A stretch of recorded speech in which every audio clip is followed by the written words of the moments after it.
Selamat pagi teman-teman semua. Apa kabarnya? Sehat ya? Baik, hari ini kita akan membahas mengenai unit 1 dari tokoh nasional. Teman-teman bisa mendengarkan sedikit dari ringkasan isi video yang akan saya bacakan.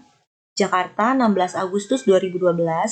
Saudara-saudara, 4 tahun lalu, tahun 2008, kita peringati 1 abad kebangkitan nasional. Semangat kebangkitan nasional yang dicetuskan oleh Budi Utomo lebih dari 100 tahun yang lalu, mengingatkan kita semua agar dalam 100 tahun kedua setelah kebangkitan nasional, negara kita dapat tampil menjadi negara maju.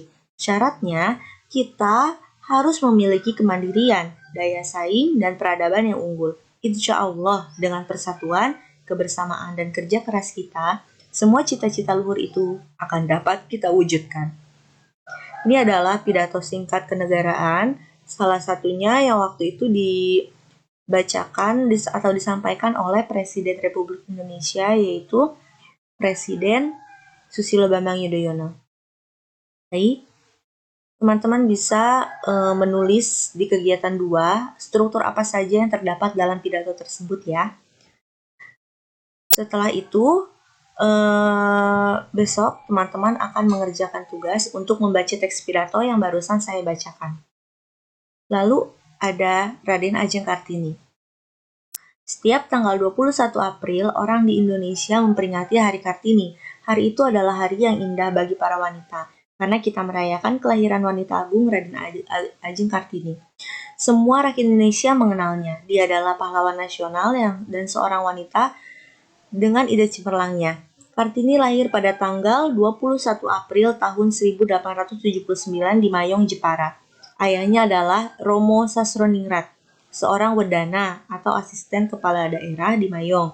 Ibunya, M.A. Ngasiroh, adalah seorang gadis dari desa Teluk Awur di Jepara.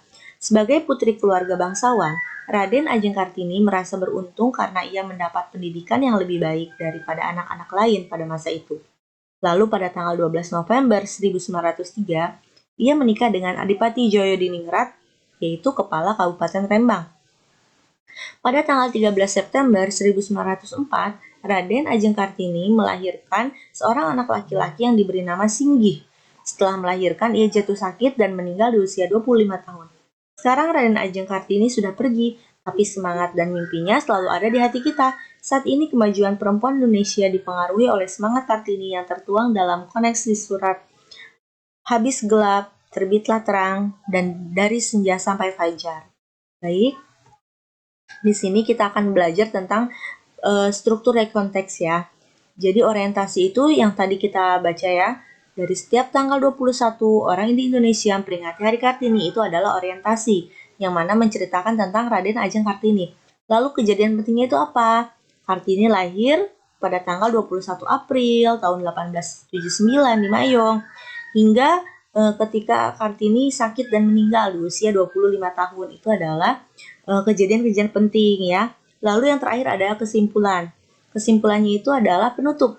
Jadi bagaimana kita mengakhiri sebuah teks atau struktur rekonteks dari kesimpulan dari keseluruhannya, dari orientasi dan kejadian penting, lalu kita harus membuat kesimpulannya. Kesimpulannya apa? Yaitu Kartini sudah pergi, tapi semangat dan mimpinya selalu ada di hati kita.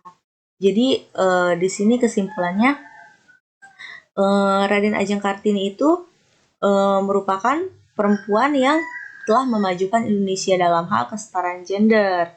Jadi Kartini, semangat Kartini juga sudah tertuang dalam surat Habis gelap terbitlah terang, dan dari senja sampai fajar itu adalah koleksi surat Kartini kepada teman-temannya yang berada di luar negara. Lalu teman-teman bisa melihat di sini ada kegiatan 5.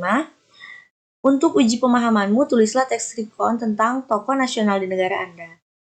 Misalkan di negara Anda terdapat siapa? Misalkan dari India ada Jalaluddin Akbar, misalkan Jalaluddin Rumi atau siapapun itu ya. Oke, cukup sekian perjumpaan kali ini. Mohon maaf apabila ada kesalahan. Saya akhiri. Selamat pagi dan semangat untuk menjalankan aktivitas. Terima kasih.